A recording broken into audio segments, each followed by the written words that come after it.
అంటే డబ్బులు ఇవ్వని చెప్తా ఉంది ప్రభుత్వం. మరోపక్క గాంధీ విగ్రహానికి 5,000 కోట్లు ఖర్చు చేస్తామంటూ అదే అన్న స్టూడెంట్కి స్టైఫండ్ ఇవ్వడానికి వాటికి మాత్రం డబ్బులు ఉండవు. స్టాచ్యూలు కట్టడానికి వీటికి కట్టడానికి మాత్రం ఉంటాయి. మొన్న అంత దాకా ఎందుకు అరౌండ్ ఒక 3 to 4 months బ్యాక్ అనుకుంటా మనకి మొత్తం స్టైఫండ్స్ ఎవరైతే స్టూడెంట్స్కి స్కాలర్షిప్స్ ఎవరికైతే ఇవ్వాలో స్కాలర్షిప్స్ ఎన్నన్నా ఆపేశారు. రిలీజ్ చేస్తా అన్నారు. అదా రిలీజ్ చేశారా? లేదు. మనకి మధ్యలో కాలేజెస్ ఎగ్జామ్స్ కూడా మనకు ఆగినాయి కదా. ఎందుకు ఆగినాయి? అప్పుడు డబ్బులు లేకయాను కదా. ఇప్పుడు ఎలా డబ్బులు వచ్చేసినాయి? అప్పుడు లేని డబ్బులు ఒక స్టాచ్యూ కట్టడానికి ఇవన్నీ కట్టడానికి డబ్బులు ఎలా వచ్చేసినాయి? ఆ డబ్బులు ఏదో అప్పుడే ఇస్తే స్టూడెంట్స్ ప్రాబ్లం ఉండదు కదా. మీకు ఎలా అనిపించింది అసలు? ఇది అంతా విజిట్ చేశారు కదా, గత ప్రభుత్వం నిర్మించింది, ఏం చెప్తారు ఫైనల్? నాకు బీఆర్ఎస్లో డెవలప్మెంట్ నచ్చింది. నాకు ఎవరైనా బీఆర్ఎస్లో డెవలప్మెంట్ ఏం చేసింది అంటే మూడు చెప్తాను నేను. ఒకటి గచ్చిబౌలి ఇల్లు చూసుకో, తర్వాత గవర్నమెంట్ ఉన్నప్పుడు కరెంటు చూసుకో, గవర్నమెంట్ ఉన్నప్పుడు నీళ్లు చూసుకో. ఇవి ఇంకేం మాట్లాడ. ఈ మూడే. ఎక్కడెక్కడ వాళ్ళు మనకి ఇప్పుడు సరే మన ఏపీలో వాళ్ళు కానీ లేకపోతే నార్త్ వాళ్ళు కానీ ఎవడైనా సరే మొత్తం వచ్చేది మన ఇలాకా హైదరాబాద్కు రావాలి. ఇలాకా హైదరాబాద్ వచ్చే కదా ఉంటున్నారు అందరూ. మనకి ఇప్పుడు ఐటీ ఎంత డెవలప్ అయింది మనకి గచ్చిబౌలి సైడు. వెళ్తే చంద్రబాబు నాయుడు అంటారు మరి వాళ్ళు చెప్పుకుంటారు. ఏదంటాం పునాది చేసింది ఆయనే. మనకి ఇప్పుడు స్టేట్ సపరేట్ అయిన తర్వాత దాని తర్వాత కంటిన్యూ చేసింది ఎవరు? రేవంత్ రెడ్డి కూడా రెట్టింపు స్థాయిలో అభివృద్ధి చేస్తామని చెప్తా ఉన్నాడు. అది ఎప్పుడు ఫోర్త్ సిటీ కూడా కడతామంటారు. అదే అన్న ఎప్పుడన్నా అది ఎప్పుడు కడతారో చెప్తే మేము తెలుసుకుంటాము. ఇప్పుడు సరే కూల్చండి. ఏవైతే కూల్చాలనుకుంటున్నారో కూల్చండి. ఎప్పుడు కూలుస్తారు? డెవలప్మెంట్ ఎక్కడైతే మీరు చేశారో అది ప్రూఫ్లు డైరెక్ట్గా ప్రజల ముందు పెట్టమను. ప్రజల ముందు ఏదో ఫ్రీ బస్సులు సరే ఫ్రీ బస్సులు పెట్టారన్న. సరే ఫ్రీ బస్సులు పెట్టారు, లేడీస్కి డబ్బులు ఏం లేకుండా చేశారు. మరి మగాళ్ళ దగ్గర ఎంత దగ్గర డబ్బులు తీసుకున్నారన్న టికెట్లకి? ఇప్పుడు మగాళ్ళు ఏం కష్టపడట్లేదా? అంటే ఆడవాళ్ళు ఒక్కటే అంటే నేను ఇక్కడ జెండర్కి నేను అనట్లేదు, ఎగ్జాంపుల్ కింద అంటున్నాను. ఇక్కడ వీళ్ళ దగ్గర లాస్ అయ్యేది ఏదైతే ఉందో అది ఇస్తున్నారు. ఇప్పుడు ఫ్రీ బస్సులు పెట్టినప్పటి నుంచి ఎంతమంది కాలేజెస్కి స్టూడెంట్స్కి ఇబ్బంది అవుతుంది? మరి పాసులు కూడా పెంచారు కదా. అంటే ఏంది అక్కడ లాస్ని ఇంకా కవర్ చేస్తున్నట్టే కదా ఇక్కడ. సరే ఫ్రీ కరెంట్ అని అంటున్నారు కదా. సరే ఫ్రీ కరెంట్ ఇచ్చారు, దేని లాభం దానికి? దేనికి? అది అసలు నెలకు ఒక 500 మహా అయితే 500 నుంచి 700 కరెంట్ బిల్ వస్తుంది. ఇప్పుడు నువ్వు ఇంట్లో కట్టుకున్న ఇంట్లో నుంచే నువ్వు బయటికి తోసేసి నువ్వు వేరే ఇంటికి నువ్వు వేరే ఇల్లు చూసుకోవాలి అంటే దాని అడ్వాన్స్లు, ప్యాకెట్స్ అండ్ మూవర్స్.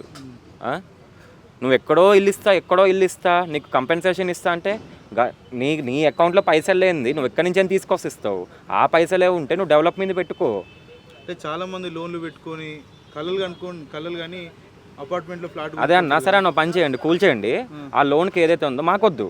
ఆ లోన్ ఏదైతే ఉందో ఆ లోన్కి రెట్టింపులాగా వాళ్ళకి ఇవ్వమని చెప్పండి. ఏది ఇంటిది సపోజ్ లేదు, ల్యాండ్ ఉంది. ల్యాండ్ ఇప్పుడు మనకి ఇప్పుడు ఎంత? ఇప్పుడు సపోజ్ ఇప్పుడు మాకు కూడా ఇక్కడ ల్యాండ్ ఉంది. సో అది ఎంత? నాది 213 గజాలు నాది. దాని ఈసీ వాల్యూ నాకు 44 45 వస్తుంది. ఒకప్పుడు వాల్యూ ఉంది. ఇప్పుడు దాన్ని ఎవరైనా అమ్ముదామని ఎవరు రారు నాకు. ఎందుకు? మూసి అంటారు. ఏదైనా అంటే ఒకటి మూసి అంటారు. ఒకటే మూసి అని అంటున్నారు. ఇప్పుడు మాకు అమౌంట్ అవసరం ఉంది, బ్యాంక్ వెళ్ళి ఇస్తుందా? లేదు. మరి అలాంటప్పుడు రిజిస్ట్రేషన్ ఎందుకు చేయించారు? అలాంటప్పుడు పట్టాలు ఎందుకు ఇచ్చారు? అంటే తప్పు ఎవరిది? ఇప్పుడు మా సైడ్ తప్పు ఉందా? లేదు కదా. కొన్నప్పుడు మేము బాగానే కొన్నాం. ట్యాక్స్లన్నీ కట్టేగా కొన్నది ఎవరైనా. అంటే ఎవరో కొంత నష్టపోవాల్సిందే డెవలప్మెంట్ కోసం అని చెప్తారు. దానికి మీరు ఎవరో కొంత నష్టపోవాలని ఎందుకు అని నేను అంటున్నా. ఇప్పుడు సరే మన హైదరాబాద్ ఇంత జాగా లేదు, డెవలప్మెంట్కి ఇంత కూడా జాగా లేదు, 1% కూడా జాగా లేదు అంటే ఓకే. మనకి జాగా ఎక్కడ లేకుండా ఉందన్న మాట చెప్పండి. ఎన్ని చోట్ల ఓపెన్గా లేదు? ఎన్ని చోట్ల ఓపెన్ ల్యాండ్లు ఉన్నాయి లేవు చెప్పండి. సరే ఇప్పుడు ఇదే సరే డెవలప్మెంట్ చేయాలి అని అనుకుంటున్నారు. ఇల్లుల మీద ఎందుకు పడ్డాము? ఇప్పుడు ల్యాండ్లు ఉన్నాయి. ఇప్పుడు ఏవైతే ఇప్పుడు సపోజ్ ఇది ఉంది ఇక్కడ ప్రజెంట్ ఇప్పుడు హైదరాబాద్లో మనకు మెయిన్ ఇష్యూ వస్తుంది. ఎందుకంటే హైదరాబాద్ మన తెలంగాణ మొత్తానికి గుండెలు అనేది అంటే హైదరాబాద్ ఒకటే. ఎందుకు మనకు ఐటీ సైడ్ కానీ జాబ్స్ కానీ ఏదైనా సరే ఇక్కడ నుంచే మనకు అయ్యేది. సో అవుతున్నప్పుడు ముందు హైదరాబాద్లో ఏవైతే ఉన్నాయో 6 months అవదా మొత్తం ఏవైతే ఓపెన్ ల్యాండ్స్ ఏవైతే సరే ఓపెన్ ల్యాండ్స్ అవి తీసేసుకుని వాల్యూ ఎంతైతే ఉందో దానికి 2% కింద ఇస్తా 2 to 3 times ఇస్తాను కదా. అవి ఇచ్చేయచ్చు కదా. అవి రావు, స్కాలర్షిప్లు రావు. కానీ విగ్రహాలు పెట్టడానికి ఇవి పెట్టడానికి మాత్రం అన్నీ వచ్చేస్తాయి. వచ్చిన వెంటనే తెలంగాణ తల్లిని మార్చేస్తారు. ఒకప్పుడు సరే అన్న మీ అందరినీ అడుగుతున్నాను నేను, తెలంగాణ తల్లి ఒకప్పుడు ఎలా ఉండేదన్న? అంటే మనకి నిండు బంగారంతో ఇంటిగా ఉండేది. ఇప్పుడు ఎలా ఉందన్న?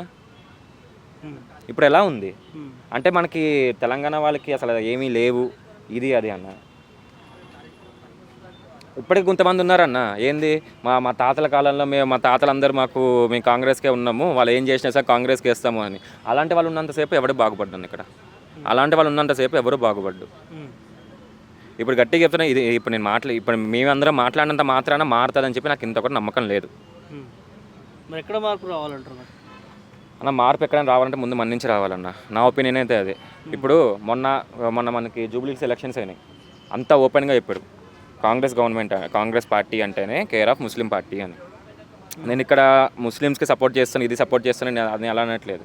ఇప్పుడు ఒక్క మాట అన్న, ఎవరినైనా సరే ఒక హిందువుని ఒక ముస్లింని నార్మల్ పక్కకి వెళ్ళి అడగండి, ముస్లిం ప్రతి ఒక్కడు కాంగ్రెస్గా ఓటేస్తారు. ఎందుకు ఓటేస్తా అన్నారు అనుకో, ఏంది మాకు అన్ని ఇవి ఇచ్చారు అవి ఇచ్చారు అని చెప్పి అందరూ అంటారు. ఇప్పుడు నువ్వు స్టాచ్యూలు కట్టడానికి అసలు అవసరం ఏముంది? ఉన్న స్టాచ్యూలు సరిపోయి గాంధీ బొమ్మ మీద మనం చూడట్లేదా? ఏ క్యాష్ మన జోబులో కనీసం 10 రూపాయలు కూడా లేకుండా లేము కదా మనము. సో ఫైనల్గా ఏం చెప్తారు? దీన్ని ఈ ప్యాలేస్ ప్రాజెక్ట్ని ఈ ప్రభుత్వం ముందుకు తీసుకెళ్లాలని కోరుతారా, ఏం డిమాండ్ చేస్తారు? ప్రాజెక్టు కరెక్ట్గా చేస్తే ఓకే అన్న. ఇల్లు చెప్తున్నాం కదా, ఇంట్లో వాళ్ళని బయటికి తీసుకొచ్చి జుట్టు పట్టుకొని బయటికి తీసుకొచ్చి అది స్టార్ట్ చేస్తే దానివల్ల లాభం ఏమీ లేదు. దాని మీద లాభం అంటే ఇంత కూడా ఏం లేదు. ఇప్పుడు ఇదే ఉంది, దీన్ని డెవలప్మెంట్ ఇలాంటివి దాన్ని డెవలప్ చేసుకోండి, దీన్నే మంచి పార్క్లా కట్టండి, దీన్ని మెయింటైన్ చేయండి. అది మరి గత ప్రభుత్వం కట్టింది, బీఆర్ఎస్ కట్టింది. అవును కట్టింది అన్నట్టు సరే. ఇప్పుడు సరే ఇందాక మీరే అన్నారు, ఏది మన హైటెక్ సిటీ మనకి ఏదైతే ఉందో చంద్రబాబు నాయుడు గారు పునాది చేశారు అన్నారు. ఆ పునాదిని కంటిన్యూ చేసింది బీఆర్ఎస్ గవర్నమెంట్ చేసింది కదా. ఇప్పుడు అంటే ఒకటి చేసింది ఒకటి కంటిన్యూ చేయొద్దని ఎక్కడైనా ఉందా? ఒకటి చేసింది ఒకటి కంటిన్యూ చేయొద్దని ఎక్కడైనా ఉందా? అంటే ఈ గవర్నమెంట్ వస్తుంటే పాత గవర్నమెంట్ అన్ని కూల్చేయాలి, ఇలా చేసేయాలా? సరే అంత దాకా ఎందుకన్నా? ఇప్పుడు గచ్చిబౌలి ఫ్లైఓవర్ ఉంది మనకి, ఇప్పుడు గచ్చిబౌలి ఫ్లైఓవర్ అది ఎన్ని సంవత్సరాలు బీఆర్ఎస్ గవర్నమెంట్ ఉన్నప్పుడు కూడా అది ఆగిపోయి ఉంది. ఓకే, సో అప్పుడైనా కనీసం ఎంతో కొంత వర్క్ జరుగుతున్నాయి, మేము చూస్తూ ఉన్నాము. ఇప్పుడు ఏం వర్క్ జరుగుతుందన్న? ట్రాఫిక్ అక్కడ అవ్వదా? ఇప్పుడు బాలనగర్, ఇప్పుడు ఇక్కడ ఉంటే మా సిస్టర్ ఇల్లు, నేను ఉండేది మొత్తం నేను బాలనగర్ నాది. నేను ఇక్కడ నా ఆఫీస్ ఉంది కాబట్టి నేను వస్తూ ఉంటాను. బాలనగర్లో మాకు బాలనగర్ ఫ్లైఓవర్ ఒకప్పుడు ఫ్లైఓవర్ లేదు. మొత్తం ట్రాఫిక్, అమీర్పేట్కి వెళ్ళాలన్నా ఏది వెళ్ళాలన్నా సరే మొత్తం ట్రాఫిక్కే. ఒక్క ఫ్లైఓవర్ పడ్డది, ఇప్పుడు అక్కడ ట్రాఫిక్ కూడా లేదే. ఎవరు వేసారు అది? డెవలప్మెంట్ అంటే ఏంది? ప్రాబ్లం ఎక్కడుందో అక్కడ సాల్వ్ చేయాలి, అది ఇప్పుడు డెవలప్మెంట్ అంటే. ప్రాబ్లం లేని చోట వచ్చి ప్రాబ్లం క్రియేట్ చేసి దాని డెవలప్మెంట్ అంటే దాని డెవలప్మెంట్ అన్నారు, మూర్ఖత్వం అంటారు. Thank you.